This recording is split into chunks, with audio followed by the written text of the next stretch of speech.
Olá pessoal, este vídeo é uma pequena paráfrase de uma parte do texto do Francisco Pereira Nóbrega, Compreender Hegel, especialmente as páginas 13 a 19. Ora, o Nóbrega inicia o seu libreto com um destaque muito importante para a razão e seus atributos.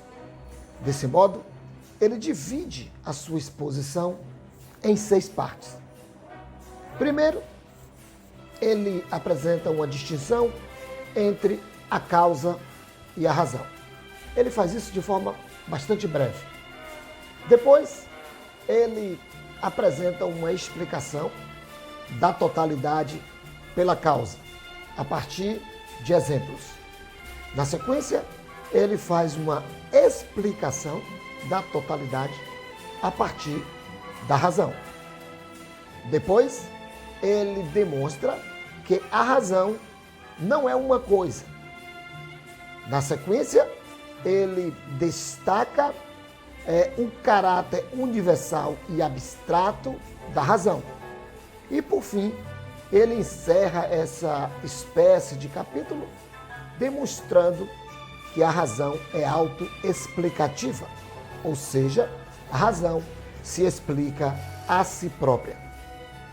Mas, antes de adentrarmos nas explicações de Nóbrega, eu considero bastante importante ressaltar o que já antecipei nas aulas introdutórias do curso de Filosofia Contemporânea. O que foi que eu disse? Lá na introdução, destaquei que o idealismo absoluto de Hegel é, digamos, a concepção de uma ideia de que a realidade como um todo pode ser explicada a partir de um sistema. Ok? Ideia, natureza e espírito. Nesse sentido, Nóbrega deixa claro, e nós concordamos com ele, que a filosofia de Hegel é um sistema e tem toda essa ambição mental. Daí a dificuldade que o incauto se defronta quando ousa introduzir-se no pensamento idealista hegeliano. Ora, Nóbrega, portanto, antes de apresentar os princípios sobre os quais repousa a explicação exaustiva de Hegel acerca da realidade, o que é que ele faz? Ele lança uma questão fundamental. E essa questão a gente tem que pensar um pouco sobre ela. A questão é: o que é mesmo explicar o universo? O que é explicar a totalidade? Segundo o autor, existem 2 respostas possíveis para essa questão. Nós podemos, inicialmente, explicar o que é a realidade recorrendo à noção de causa, como fizera Aristóteles. Ou podemos também tentar explicar a totalidade dizendo qual é a sua razão. Ora. Essa dupla possibilidade de resposta termina por nos lançar numa verdadeira encruzilhada filosófica. Isso na ótica de Nóbrega. Afinal, cada resposta possível aponta para rumos opostos dentro do ambiente da filosofia, dentro da história da filosofia. Da mesma forma, e igualmente, nós adentramos em explicações distintas que eclodem daquilo que nós vamos chamar de realidade. Afinal, uma explicação por meio das causas, como fez Aristóteles, tem sempre um caráter realista. Por outro lado, uma explicação por meio da razão ganha sempre o caráter de uma explicação idealista. Ora, idealismo e realismo voltam ao centro do debate filosófico da mesma forma em que se instaurou desde as teses centrais do platonismo, revisadas por Aristóteles na sua metafísica, cujo elemento fundamental, em contraposição à noção de ideia, é justamente o conceito ou a noção de ousia, que fora traduzida por substância. Bem, aqui nós precisamos compreender que explicar o universo não se resume apenas a dizer-lhe as causas. É isso que a gente tem que começar a entender daqui para frente. Ok? Isso é importante. Afinal, Nóbrega diz que quando nos perguntamos por que um terremoto, a resposta aparece logo. O terremoto ocorre por causa da constituição interna do nosso planeta. Sabemos que a explicação poderia ser mais ampla, é óbvio, e mais complexa, é evidente. No entanto, essa resposta nos leva a uma outra questão. Qual é? Por que o nosso planeta é assim? Desse modo, outra vez, remontamos ao passado da Terra através da sua constituição geológica, que nos leva à constituição do próprio planeta como todo e até a origem última do universo. Ora, segundo Nóbrega, este tipo de explicação é nitidamente causal. Hegel também vê nesse tipo de explicação uma explicação causal. Por isso que Hegel discorda frontalmente dessa forma de se explicar. Afinal, segundo Nóbrega, Hegel discorda disso por duas razões.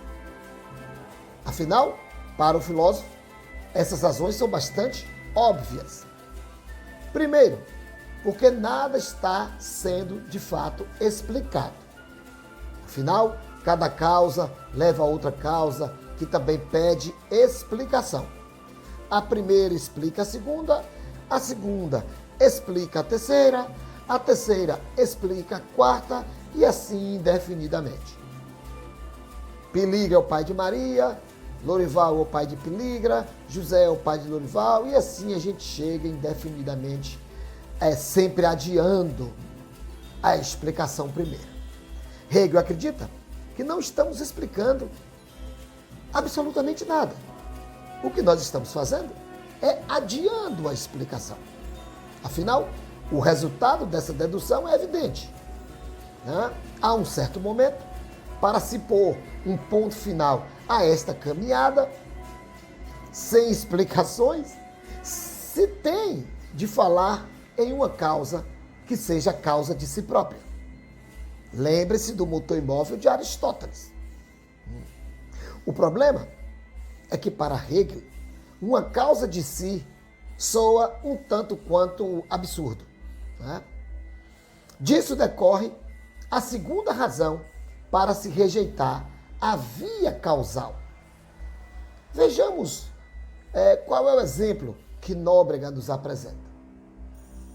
Ele escreve o seguinte: quando digo que B é a causa de A, digo que isto é assim, ou seja, de fato, acontece. O problema é que não percebemos a sutileza desse argumento, porque nós não percebemos a necessidade absoluta justamente desse modo acontecer. O exemplo que o Nóbrega apresenta é bem claro. E ele diz: nós nos acostumamos a dizer que o fogo é a causa do incêndio. E realmente é assim mesmo que acontece. Não obstante, nós não conseguimos enxergar, pela ótica do Nóbrega, lendo Hegel, nenhum absurdo, né, a existência do oposto. Por exemplo, a existência de um fogo que não queime. Nesse ponto a gente percebe que nós temos aquela noção de hábito defendida por Hume. Ora.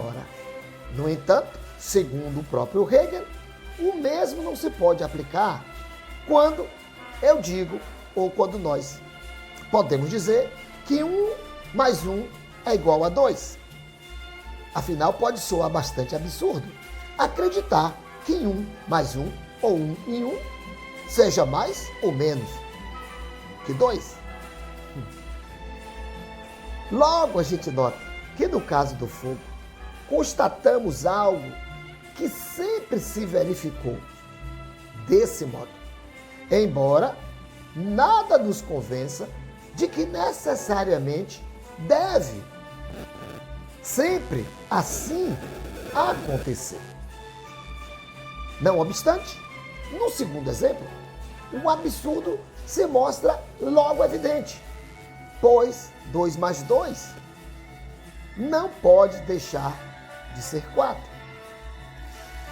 Ora, no primeiro exemplo, a explicação tem um caráter causal. Já no segundo exemplo, a explicação é de caráter puramente racional. Por isso que, no primeiro caso, destaca de forma muito contundente Nóbrega, nós podemos dizer que os fatos sempre assim acontecem, sem enxergar uma necessidade de assim, né, por exemplo, acontecerem. No segundo caso, né, nos encontramos diante de uma necessidade totalmente absoluta e incontrolável. Eis uma necessidade lógica, que é uma necessidade racional. Vê se vocês conseguem entender. Agora sim, estamos em condições de compreender o que é explicar o universo a partir de uma razão, né, conforme Hegel compreende. We've had a main B plus 100 volt. Roger, main B 100 volt. Okay, stand by 13, we're looking at it.